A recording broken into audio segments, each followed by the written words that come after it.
Welcome everyone to the Caregiver and Connection Series. My name is Wendy Goldberg. I'm the founder and president of the Benjamin Goldberg Foundation. This is one of our first official programs here, and I am so excited to kick this off tonight. And I just want to introduce Cindy Griffith, who's going to take us through our first night here. So welcome, Cindy.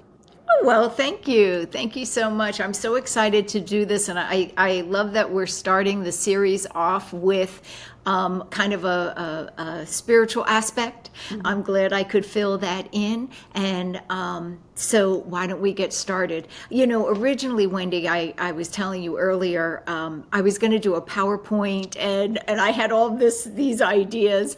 And then I realized as a caregiver myself, and I'll give you a little of my background in a second, but what as a caregiver did I really want? And what do I find most helpful? And having people give me sheets of paper to read and talking to me or talking at me, is not what's really helpful. What is most helpful for me is when I talk to someone who is a knowledgeable person who's been through what I have. I have a friend that's a nurse. You and I had lunch, which was just wonderful because it's somebody talking to someone else that's knowledgeable and gets it. So that's how I'm going to present this today. I'd like you all to think of me as a knowledgeable friend who's just going to share some things that you probably already know, but hopefully some things that might be helpful and maybe reminders for you in dealing with being a caregiver, especially when you are what we term, and it's a key term, an empath or empathic. And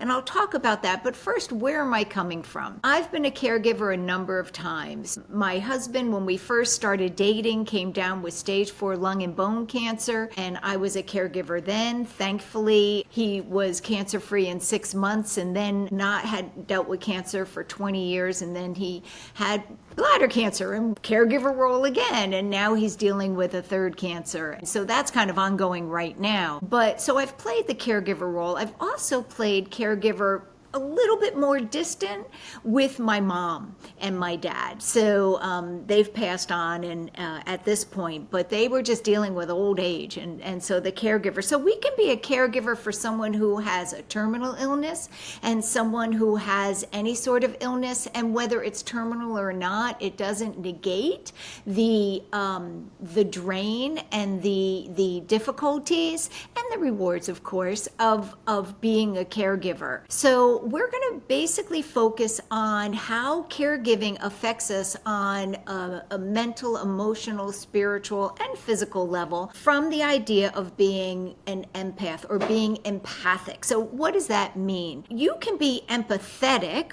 Everyone can be empathetic, and that can mean, I can understand or conceptualize what you're going through. That's somebody who's empathetic, and all of us can be empathetic on some level. Many of us on either a small level or a large level are what we call empathic. And that means if you stub your toe, I say ouch. If you're having an emotional situation going on, my emotions are going to be triggered. So empathetic is when you can imagine or know what someone is going through. You can empathize with them. But empathic ability means we actually experience either on a physical, mental, emotional, or even spiritual level what the person is going through. Now, everyone is empathic on some level. The issue is that some people are what we call very empathic, and that can make caregiving a real challenge. It can be challenging on any level, as we know. So empaths can experience sudden, quick pain, sudden, quick emotions. Very often an empath will have something, it'll kind of pass through. It's quick. Got a pain in my back, or, my headache, or we call it Tesfloigen. I'm just like, I'm all over, I can't make sense, or I'm confused. But it can be sudden and pass through. Sometimes it's just intense. We'll get an intense feeling. Sometimes we get an empathic empathic connection or a feeling. We don't know what it is. It's under the surface. It's like, and I'm going to give you some key words to know when that's happening. An uneasy feeling that you don't know why you're feeling it. And some, you just don't relate to it. Like I went for days with a backache when I hadn't done anything to my back, and it turned out that my husband was having a backache. He has a rebuilt spine, so he gets backaches, and it was him. And then as soon as I was able to, well, maybe not as soon, it didn't happen instantaneously, but when I was able to recognize that and do what we're going to learn today about letting go and let it go, then it became his backache back to him, and I could know it was happening, but I didn't have to have my body beat up by it. So how do we know we're having an empathic reaction? Well, as I said, it can be sudden, intense, things below the surface, things that just you don't relate to why it's yours. But very often you will use a key phrase of, I feel, I don't feel like myself today. I usually don't feel this way. And I'm sure all of you caregivers have said this at one point or another. I'm just not myself today.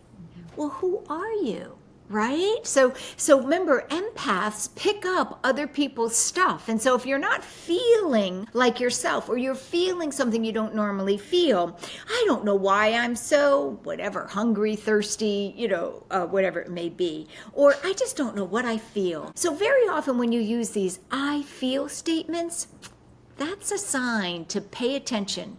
Pay attention because you may be having an empathic reaction. Now, one of the things I forgot to mention was there are, for those of you watching live, you will receive an email. For those of you signed up for tonight, you'll get an email with the handout from tonight with some notes. If not, feel free to put me on pause and write down notes if you're not watching live. And then also hold your questions. I am going to put at least 15 minutes at the end for Q&A. So if you have questions, you can put them in the chat and I will get to them. Loretto is our producer is going to give them to me at the end. So, empaths, remember, you may not think of yourself as an empath, but I guarantee most of you have some level. And very often it's us empaths that are called into caregiving.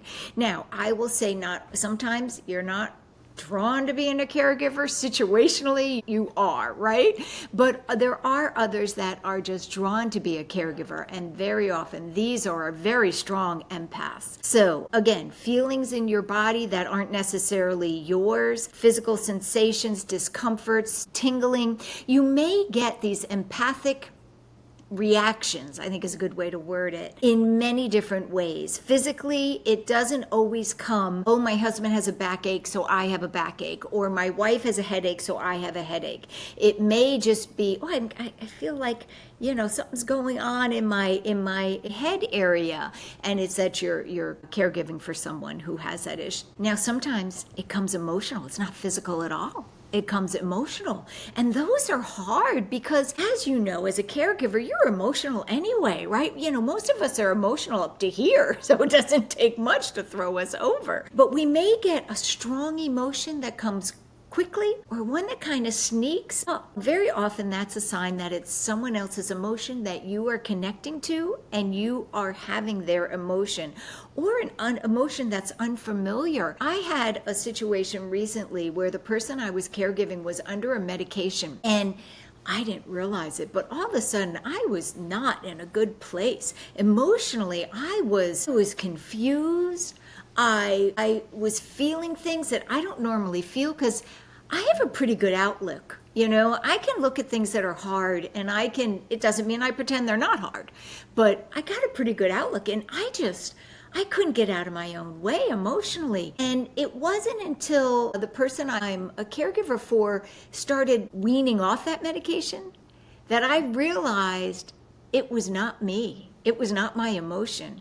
It was their emotion. And the medication was taking them to a very dark place, and that it was making them confused and not able to really process a lot of emotions. And so even someone such as myself, who considers themselves kind of an empath, not expert, because I don't think we're experts at anything, right? But I know what I'm talking about, right? So even me, it was weeks. I was ready to ask him, do you want a divorce? Like, I couldn't figure it out. And And then he started getting off the medication, and all of a sudden clarity came back, and that's when I realized it. And so, just because we don't see it right away, it doesn't mean it's not happening. And it doesn't negate that it is going on, that we're picking it up. So confusion, depression. Now, again, it's normal if you're a caregiver going through this situation that you might be confused at times and you may get depressed. So it isn't negating those emotions within your own emotional register, right? You are allowed to have those emotions. It's expected you'll have those emotions. But if you're having an okay day, you just had a nice lunch with a friend or something, and then all of a sudden, poof, you get side blinded by all of a sudden depression or confusion, that's the key. Right? Is it different than what you were experiencing 2 minutes ago? Is it different? Another thing is we can have spiritual empathy. We can feel either a deeper connection to the divine, because sometimes when people are going through strong health diagnoses, they get a deeper connection to divine. Sometimes they get disconnected. Right? So you may find even on a spiritual level, you can be having an empathic reaction to someone else's experience. And so I think the key is am I having an empathic experience, is we're going to talk about it, of being mindful of what experience you are having. What is my emotional, mental, physical, spiritual baseline? And then how is it changing? And very often, if it's intense or quick or unexpected or unlike who you are normally, usually that's the sign it's not yours. So how does this empathy work? Like what's the science behind it? Well, I don't know what the science behind it is, but I can tell you how I think it works. If you've ever been walking into a house and somebody is baking cookies, you don't have to see the cookies baking.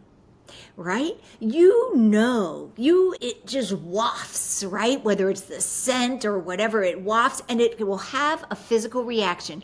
Your mouth will start watering. You may not have been thinking about cookies before, but all of a sudden you're thinking about cookies. That's the same way energy works. We give off energy, mental, emotional, physical, spiritual. We give off a vibe, right? We give off a vibration, and that vibration expands out, and you can feel it, and other people can feel it.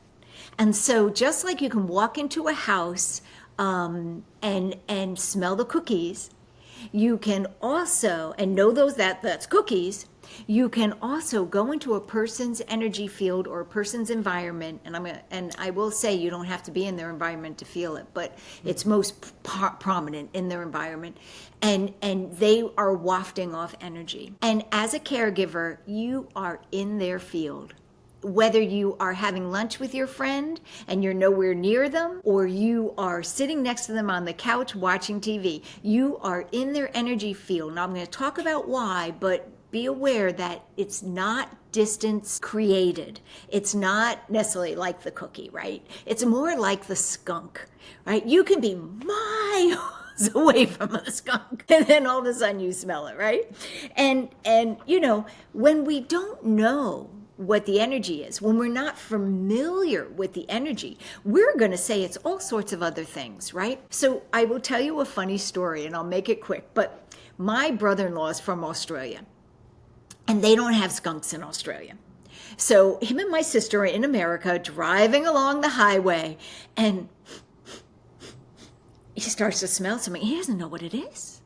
And all this, my sister's name is Gray. That's Gray back there on the photograph, on the book. Gray, how could you? And he went to unroll the window, and she's like, no, don't unroll the window, right? So anyway, funny story.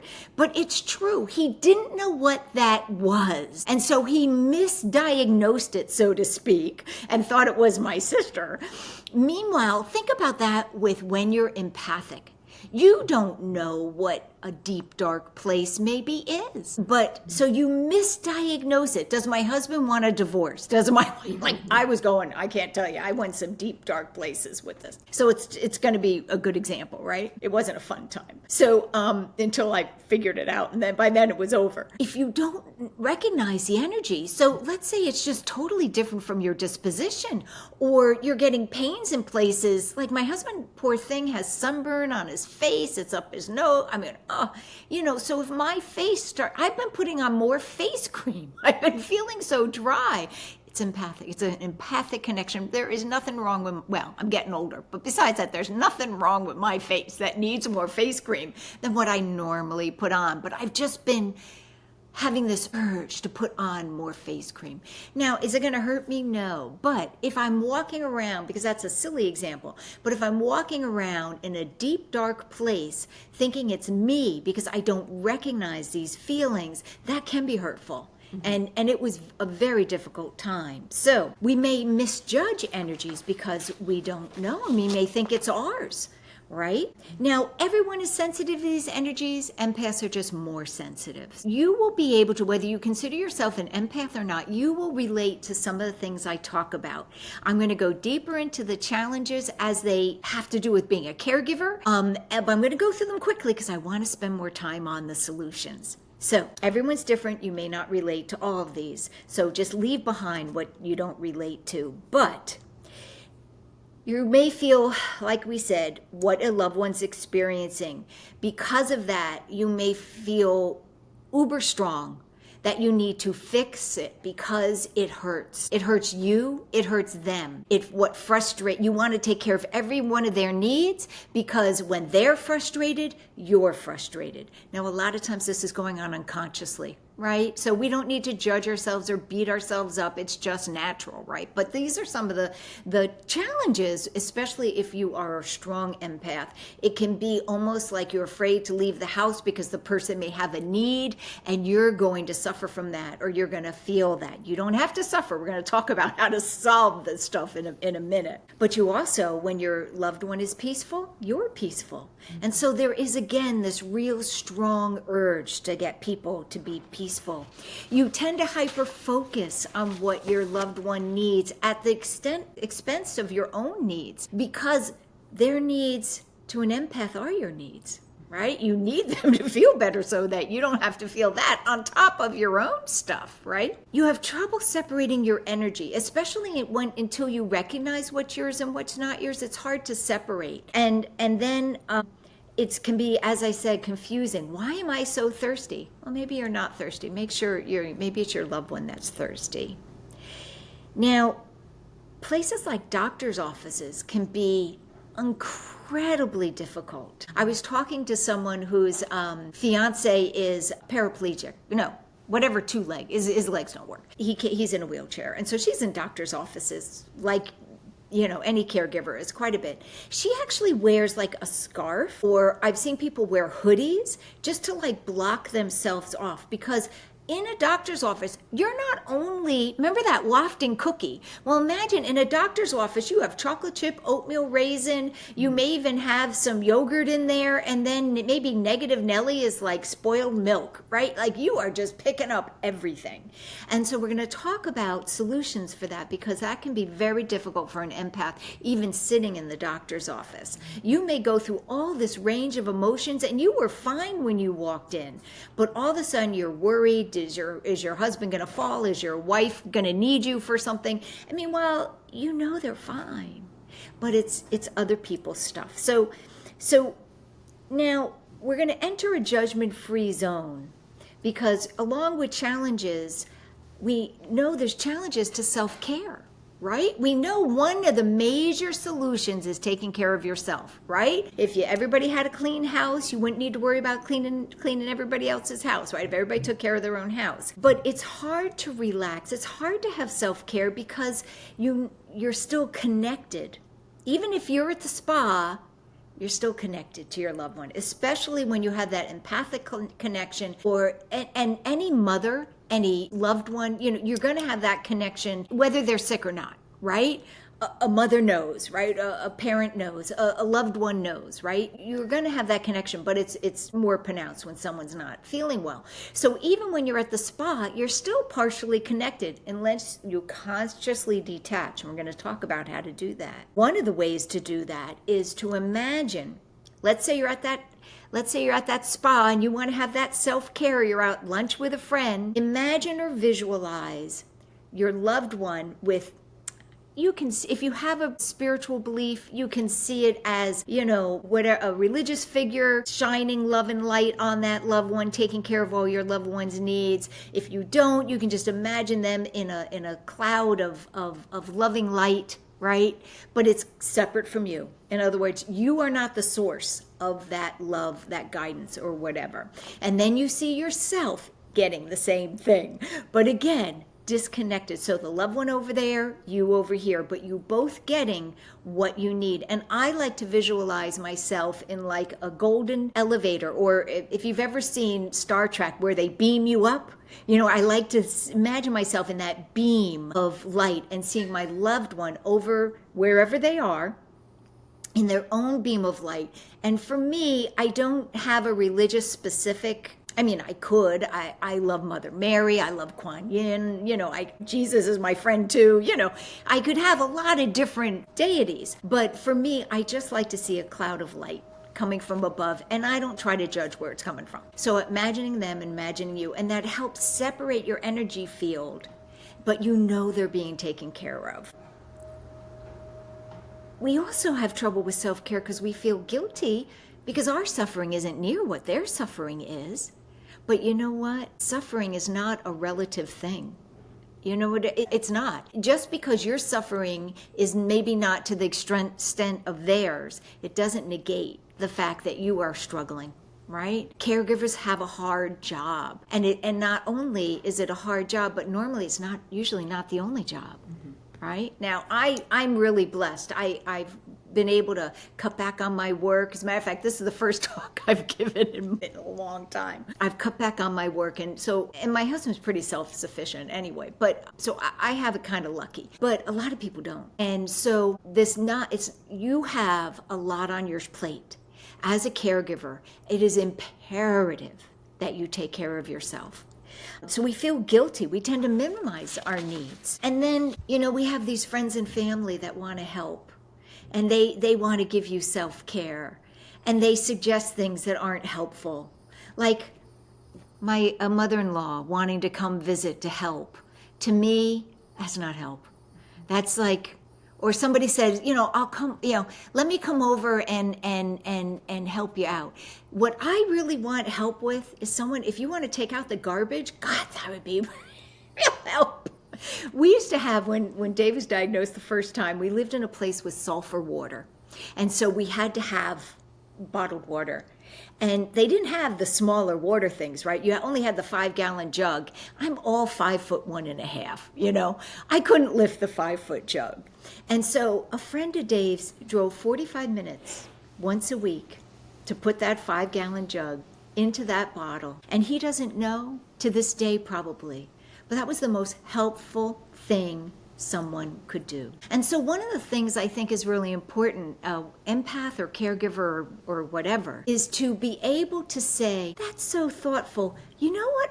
I could really use XYZ. Because sometimes people, I'll go shopping for you. Meanwhile, shopping is my only get out of the house and get away and get a breather. Thank you very much. You want to come in and sit? That would be great. But people don't usually want to handle that stuff, And so learning to be okay with saying, thank you so much. Right now, that's not the most helpful. But if I have something that I can think of, I'll let you know. It's really hard. Why is it harder for an empath? Because the person wants to help, and you can feel their kind of deflate when you say no. But you know what? It's okay anyway. Now, we have those judgy people that teach us self-sacrifice is a martyrdom, are a blessing, or are a rite of passage, or makes us a good person, right? Self-sacrifice and martyrdom are how we collapse. It's so important to allow ourselves to recognize that the better we take care of ourselves, the better we can take care of our loved ones. And sometimes that means allowing to delegate and allowing someone else to help that isn't going to have that empathic connection you have. They're not going to do it as well as you are, but they're going to be able to do it anyway and allow you a little bit of detached time so that you can recharge and you can come back refreshed and in your best self. Another reason I think, and I think this is a sad and hard truth, is we hate to take time for ourselves because we don't know how much time we have. And I think that's a really hard truth. On the other hand, sometimes our loved ones need space. Sometimes our loved ones need alone time. Sometimes our loved ones need to not feel responsible for someone else, right? Ooh, a light just went on. Someone does it to not feel responsible for someone else. And so sometimes the best gift we can give someone is a little bit of alone time and downtime. And sometimes if it's a danger issue, maybe it's just going out and getting the mail and taking your time walking back or walking around the block, giving some alone time. Now, I spent a little bit more time than I wanted to on the challenges. Let's talk about the solutions. So basically, there's multi-steps that we can do. One is evaluate and be mindful. And so we're getting these inputs, we're getting this information. What do we do with it? How do we evaluate it? Then another key one, and I'm going to break these down in a minute, but another key one is to breathe, to remember to breathe. The breath is the breath of life, and it is one of the ways we bring ourselves back into ourselves. Another is grounding, and I'll talk a little about what that means if you don't know that term, grounding. Protecting our energy, projecting our energy, and then practicing self-care. I did a little bit of self-care, but we'll talk about that more. So let's break it down. Being mindful and evaluating. Okay, being mindful is recognizing you're thirsty, and it really is that you're thirsty and not your loved one. So hold on. Okay, one of the ways before you even get out of bed, check in with yourself physically. Is anything hurt? How things are feeling? Then maybe mentally, how's my mind? How's my headspace? Emotionally, how's my belly? How's my heart feeling? Checking in. If I feel tension in my body, releasing it. Wonderful way to start the day is start with your toes, relax up to your head. If you're going to bed, start with your head and end with your toes. It's a wonderful way to relax. So when you're going to bed, start relaxing the head and end up in your toes. When you're waking up in the morning, start with your toes and end up in your head. So if you feel tense, relax. If there's any emotions or mental, breathe. Another mental can be, if your mind's going a million miles away, a mantra. I am enough is a wonderful mantra for caregivers. I am enough. I am enough. I have enough. I am whole. Positive statements are the best for mantras. Another thing, if your mind is racing, count your breath. Another thing is count to 10 and release. Like imagine with your exhalation, you release all those worries. If you're not feeling like yourself, ask, who am I feeling like? Am I like my mother-in-law who's always worried or always cranky, whatever? We all have different mother-in-laws. Some of us are different than others. And I say mother-in-law, it might not be your mother-in-law, who are you feeling connected to? Who are you connected to? Really do some evaluation. And so that you start your day with your baseline of what do you feel when you're at peace? And as a caregiver, we may not have that 100% at peace, but maybe what do we feel at 60%? How do we, what does that feel like? And then as the day progresses, keep checking into that and evaluate and do what you need to do, whether it's release or whatever. So once you have a grasp on how you're feeling, then you can kind of use a dial almost. You can visualize a dial to say, okay, I'm into that worry. Let me be aware of it. Dial it back. Recognize that's not my worry. When I woke up this morning, my worry was only at 40%. It wasn't at 80%. Let me get back to my level of worry. To expect that you're at 0% worry is unrealistic. To expect that you're at 0% calm is unrealistic, right? So what's mine?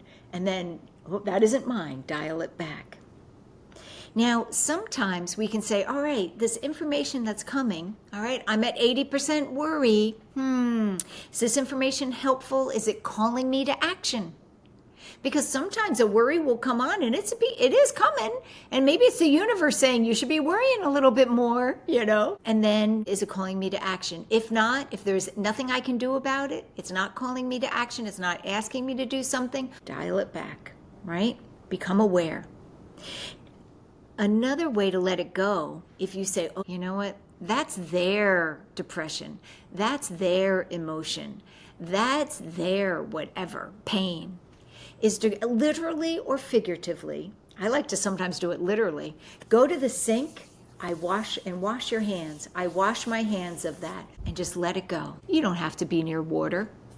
I wash my hands, right? You can just do this motion. And you may be like, people at the hospital are like, well, I don't know why she's doing that. Maybe she's worrying more. And meanwhile, you are just letting it go. Another thing to do is take a deep breath.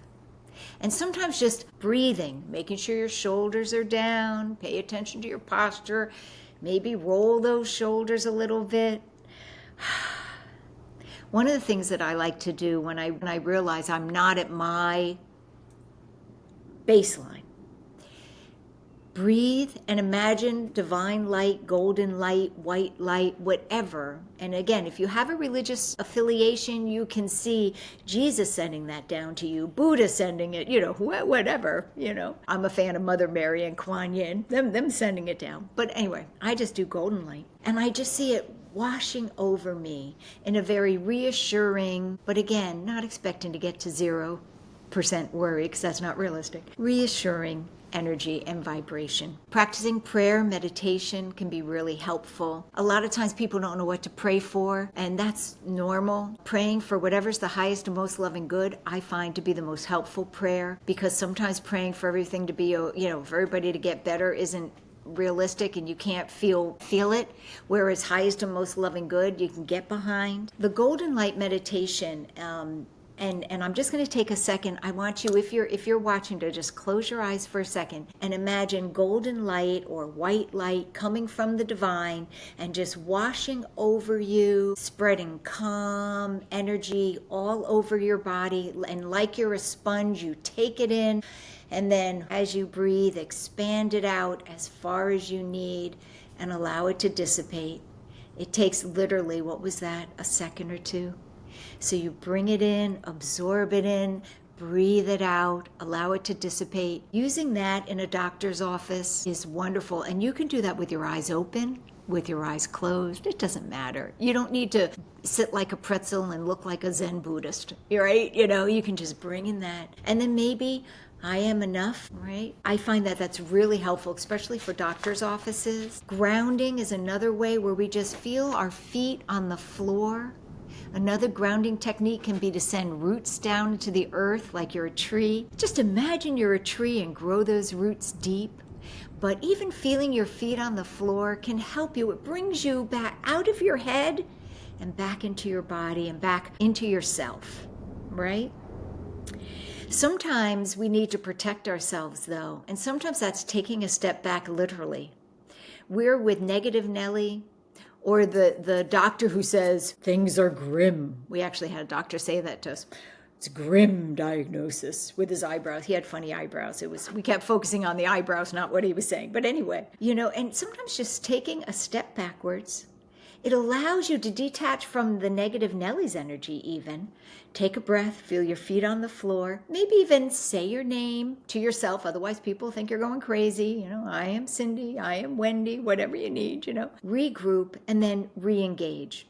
Because you're going to have to deal with Negative Nellies. You're going to have to deal with difficult people. You're going to have to deal with people who are suffering, people who are hurting. But sometimes just literally taking a step back or going for a potty break. I don't need to go potty, but I'm going to just sit here for a second and breathe. Put my feet on the ground, do a little golden light, dial myself back to myself. Now I can re-engage, and my energy is my own, and I can re-engage with all my tools, with my toolbox, surrounding myself with light if it helps. And then I think sometimes expressing gratitude, especially when you get this information coming from left field, expressing gratitude can be extremely helpful. I am grateful for this information. But the other thing, and I used to do this as a prayer. I'm a prayer. That's my thing. Maybe you're a meditator or a contemplator, whatever it is. This was my prayer, that I am grateful for the information because I picked up everybody's information, but please only give me the information that I can act on. Please only give me the information I need at this time. And I would say that every night. And now, unless I need to know, I needed to know that my husband that this medication was causing a problem. I feel a little bit guilty that I didn't get it. I was ready to go live with my sister. I feel a little guilty I didn't get it. And that's okay. We aren't going to get it. We aren't going to be perfect. We're not going to do this well. Anybody that says they do caregiving well is delusional. It doesn't happen. You do the best you can. And people love you. They don't expect you to be perfect. You did sign up for this if you believe that spiritually, but you didn't sign up for it in this meat body. This was not part of my original plan. So, let's be gentle with ourselves and kind, but it's okay to say I just need this. Only give me what I need. Then once you're in a good space, sitting at that doctor's office or even sitting watching TV, then you can project that energy out and be a light in the world. Because in a doctor's office, in a place with a lot of people where they don't feel good, it's hard. And so if we can be a light, now sometimes we just need to save ourselves and be the best we can for our person we're caregiving, and we don't have anything else to give, and that's fine. But some days we have a little extra. Some days the universe gives us a little gift of a little extra good attitude, and then we can shine it out. One of the ways we do this is not giving up our hobbies and our interests. Wendy and I were talking about this before we got on. She sees I crochet a lot, and I picked up crocheting. I do not have an artistic bone in my body, but I love crocheting, and I'm not good at it. It's okay. It doesn't matter. You don't have to be good at your hobby, but it brings me peace, and it gives me something else to talk about than what's going on. Now, again, it doesn't mean we pretend what's going on isn't going on. That's not realistic. That's called repressing, and it doesn't work. But on the other hand, it's nice to have something to talk with your loved one. I went to a class last night. It's the first time I don't go out very often, but I'm trying to do more because then I could come home and instead of saying, how was your day? Did you eat everything you were supposed to eat? What's your pain level, right? I could say, look what I made. Oh my goodness. And we could have this conversation about something other than illness. And you can go out with friends and have a conversation with something other than illness. And that's another thing. It's wonderful to share what's going on, but don't forget to ask who you're sharing with how their day's going, because you need that. You need to have, it's okay to let that go and put it aside. Put that person in their own bubble of light. Let God take care of them, or the divine, whatever your word is, probably going to do a better job than you are anyway. Although you won't want to hear that because nobody can do it as well as you can. But the divine has this. Let them do their job. So have a hobby or interest. It will help recharge you. It'll give you something to focus on other than all the junk. Now, I'm going to just go another maybe 5 minutes, and then we'll go for question and answers. Have we had any questions yet? I haven't seen any, but if there have been any questions, pop them in so I know how much time. If not, we'll use all the time if there aren't questions. But if you have questions, don't be afraid to write them in the chat. Okay, so self-care. I know I talked about the challenges of self-care. Let's look at some ideas. Surround yourself with positive, supportive people. This is a time you can say, I'm not free for lunch. Oh, I'm so busy, to negative Nelly or worry Nelly, right? People mean well, but some people do not handle illness well. They disappear. And you may find that some of your friends disappear. Allow them their ability or lack of ability, and I'm preaching, sorry, but allow them their ability or their lack of ability to handle illness. Not everybody is an illness champ. Not everybody has the ability. And so some friends may just disappear while you're going through whatever you're going through. They most likely, if you don't judge them and if you invite them back in when things are okay, they will come back. We had this with a friend of ours, a dear friend, and we realized that they just don't handle illness well. Didn't mean they're a bad person, they just knew their limitations. But there are people that are morbid. They want every morbid detail, I don't know. And you don't have to go there. It's okay to say, I'd rather talk about you than me. Now there's friends where you want to tell them every morbid detail. My nurse friend knows more morbid details than anybody else because I know she gets it and she's not going to be like grossed out, right? So there's people you can talk to and there's people it's okay to have a very surface conversation with, and you will learn very quickly who's who, and it's okay to honor that for yourself. Say no to unhelpful people. No, it's not helpful for you to come stay for a couple days. No, it's not helpful for you to come clean my house. I know that sounds like it'd be helpful, but it isn't, because I got to clean my house first for you to come clean my house, right? And maybe it is helpful. Maybe you want people cooking you dishes of food and food and food. Right now, Dave's on a feeding tube, and I probably won't like what you make because I'm a really picky eater. So, no, don't make me a casserole or a beefaroni or whatever. I don't eat tomatoes, peppers, onions, because there's a lot of things I don't eat. And Dave can't eat anything. So, you know what? Thank you so much. Why don't you meet me for lunch? That would be divine, right? So, it's okay to say no. I'm going to give you some really good ways to say no, but let's finish my list. And we're going to let go of the guilt of saying no. Let go of the shoulds and shouldn'ts. There's no shoulds when you're a caregiver at this point in time. Don't let anybody should on you, right? Let's let go of those. Use phrases like this. So I'm going to give you some winners. I'm sorry, but I don't have the bandwidth for that right now. When somebody wants you to do something and you don't want to do it, it doesn't matter if you can or can't. Let's let go of that. I don't have the bandwidth for that. That's a new age, that's a new modern one, right? I so appreciate your offer, yet this is what would be really helpful. Or, that sounds wonderful. Can I get back to you about that when I can give it the time it deserves? Right now, I can't give my attention to that right now, but I'll get back to you when I can give it the time. I just can't make commitments. We're living day to day right now. So try some of those and see. None of them are saying, I cannot believe you're asking me that now, right? And you do have to watch your facial, because if you're like me, your words may say something, but your face has a hard time hiding the truth. So practice that smile. If someone wants to do something though, and they don't know what, one of the best things that my mom did, because her coming to help, this is 25 years ago, her coming to help would not have been a help at all. She went to her pastor and said, Reverend Kingsley, I don't know what to do to help Cindy and Dave. And he said, make a prayer shawl, because he knew that she knitted and crocheted. So anytime somebody asked her what they could do for Cindy and Dave, she said, knit an 8x8 square. And pray, a prayer square. And what the concept is you pray. It doesn't matter if you knit or crochet, because you can put them all together, right? But you pray over it for the person. When Dave put on, people did so many, he had a blanket and a shawl. When he put on that shawl, he could feel the prayers in it. Now, that was wonderful in itself. But what it did even more wonderful is it gave people the ability to do something when they didn't know what they could do.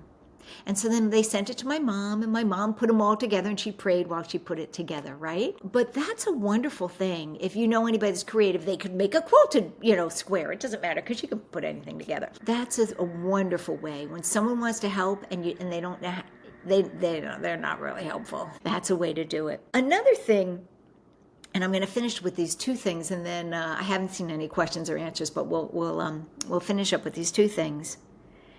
I cannot stress enough, take time alone, even if it's a potty break, even if it's a walk around the house, even if it's to go get the mail, to go grocery shopping. Delegate. Allow other people to help. They're not going to do it as well as you are, and that's okay. Your person will survive that. Allow yourself some time. One of the things that I don't think we think about hard enough is that just because your person is ill doesn't mean that they don't also have feelings going on. And they're dealing with enough. But if they have to be worried about you not taking care of yourself, on top of them having to worry about their situation, you're not helping. And that may sound mean, but it's true. I've spoken to a lot of people that have dealt with illness, and this is it is a recurring theme. Oh, I'm so worried about the person that's helping me. Let's take that worry off of them by showing them that you're balancing being a caregiver to them and honoring your own needs. Use that golden light meditation where you bring the light in, you surround yourself, suck it in. Golden light is God's unconditional love for you. And when can we not use a little bit of love? And then let it go out and dissipate. Use that daily. Allow yourself some alone time. Do that check-in in the morning and maybe a few times a day so you can return to your baseline. And your baseline is not going to be the same every day. The day that you're going for the CAT scan, your baseline might be up to here. It may not be down here. That day that you see your mate doing really well, your baseline might be right here. It may not be up here. So allow that this is normal. Allow yourself some grace. So I hope that helps. Whether you're an empath or you're empathetic, either way, I think you'll find some of the tools that you received today helpful. Now, we have a comment. I found feeling about caregiving gets complicated when feelings at work or other relationships are not supportive. Okay. We cannot control those around us. And very often, especially if you're empathic, you know if somebody's full of poo-poo. You know if someone's not in integrity with what their words are. What we can do is this. We can honor that they're not in integrity. We see it. It's not ours to take on. It's not ours to try to fix. What we can do is evaluate how much of this is in my control. What is it asking of me? So if so-and-so is not supportive at my work environment, what is this asking me? Is this asking me to have a tough conversation and have boundaries? Is this asking me to delegate more of my caregiving? Is it asking me to look for a different work scenario, which is usually not realistic? You don't want to put too many things, right, up for grabs at once. Is it asking me to do more self-care? Very often, situations like that, you have no control over. And it's a matter of looking within and saying, what are my real abilities? What can I really do at work? Maybe it's the time that I pull back 10% at work and pull back 10% of caregiving. I delegate maybe 10% to someone that's not going to do as good of a job. Or I may have to trust that my loved one can handle 10% alone time, which they may appreciate after all. Depends on their age, A child isn't going to have that, you're not going to have that same ability, right? But maybe an aunt can come in and entertain for a little bit or go to a doctor's visit or something, and you can FaceTime and have it in your headset when you're supposed to be working, right? So we do the best we can, but that is hard. And I think the main thing I would say is, do I need to up my self-care during that time? And that may sound counterproductive. Wait a minute, there's not another bigger piece of the pie I can take out. But if you up your self-care, you'll be able to handle the stress better.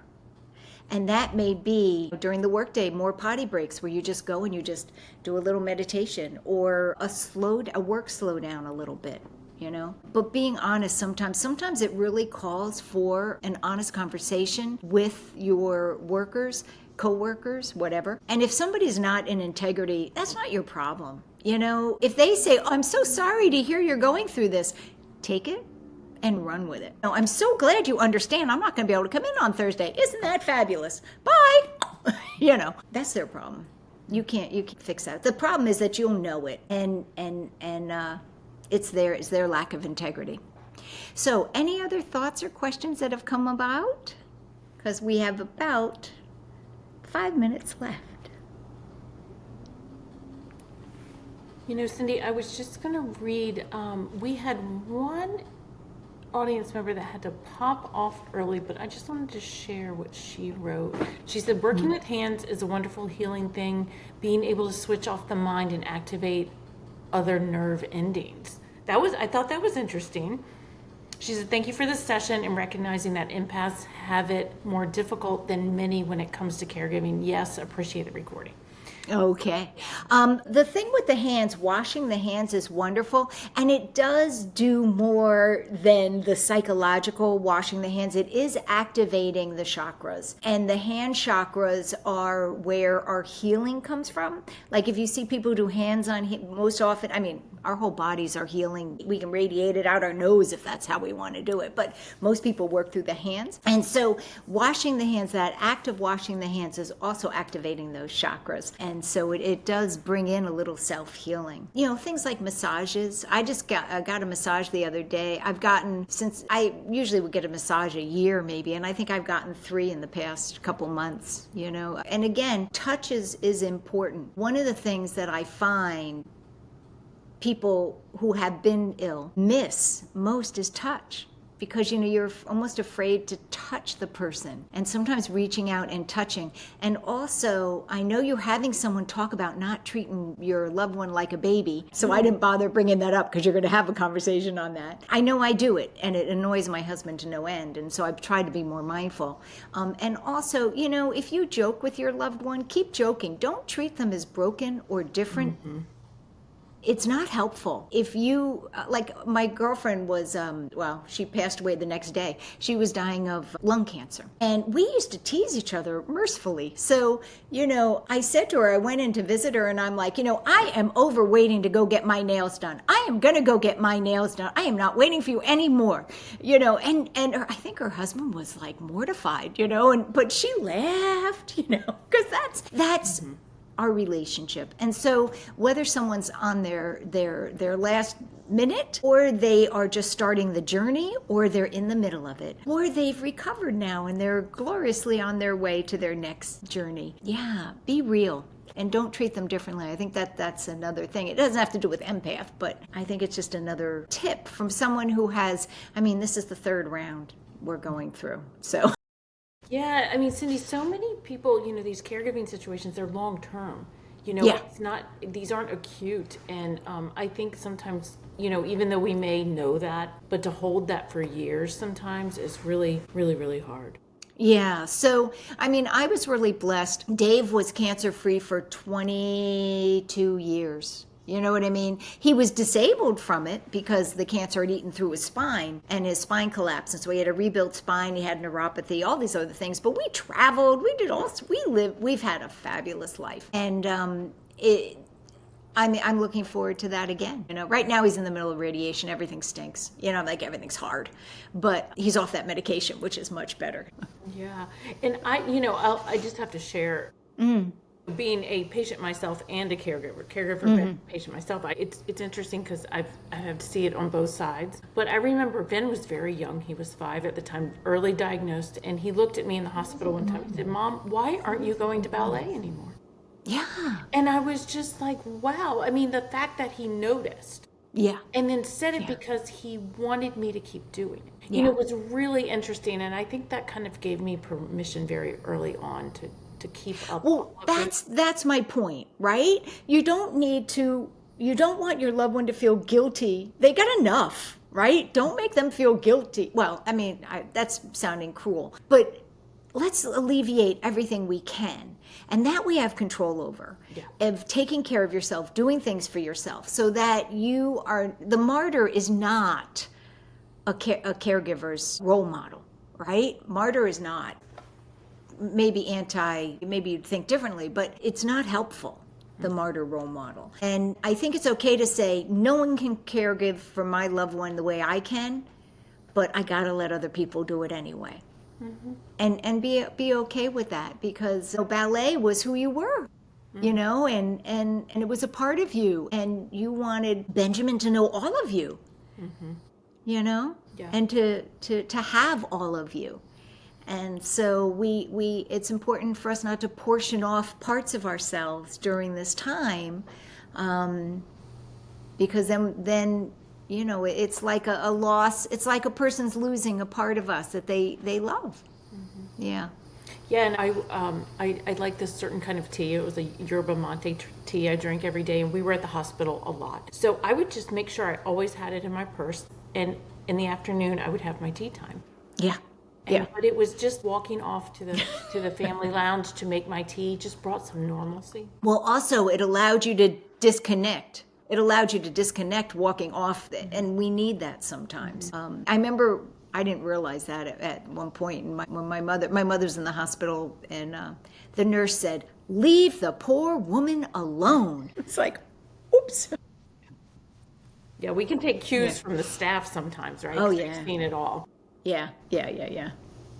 So, well, I hope this is helpful. And are there any other questions that you can think of or that you've seen come through before we? I'm gonna double check here in the chat and make sure I can see everyone. But I don't see any, Cindy, but I just wanted to say thank you so much for your time and your expertise. You've been talking about empathy and caregiving, and this is, I think, very helpful for our audience and for all those that are watching live and also on the replay. We will have this on our YouTube channel. So just thank you for tuning in, and we hope that these conversations help you on your journey. Yes, and if you like some meditations, some of them are on your site. So not only mine, but some other ones are on the site. And so there is that section. I forget what is it called? It's that you have. We have an adjunct website called the Peace Out Portal. So it is all things healing arts. So we have a ton of videos, and many of those are from Cindy. Just some quick videos if you're in the hospital or you're with a patient. Sometimes just a quick minute or two of breathing, or just really helps a lot. Lots of resources on that site. It's a wonderful site. All right. Well, thank you very much. Thank you. And I look forward to doing more with the foundation. It's such a wonderful foundation. Thank you so much. Thank you, everybody.